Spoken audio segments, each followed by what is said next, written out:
Adding mango to Pico de Gallo puts a refreshing twist on this classic dip. First, we need to slice up our mango. There are 2 wider sides called the cheeks and 2 thinner sides on the mango. To avoid the pit, cut the cheeks off by slicing straight down from the top.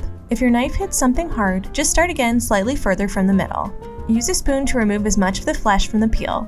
From there, cut the mango cheek in half horizontally, then cut into strips lengthwise. Depending on how big you want the mango chunks to be, you can cut more or fewer strips. Finally, slice the strips into cubes and repeat for the other mango cheek. There is still fruit left on the thinner sides of the mango, which you can add if you like, but personally I reserve that for snacking. Add the mango to a bowl, followed by 2 diced tomatoes with the seeds removed, a quarter of a red onion finely diced, 1 medium jalapeno pepper, freshly chopped cilantro, the juice of half a lime, and you can add more if you like it extra tangy, then finally a little olive or avocado oil, as well as salt and pepper to taste.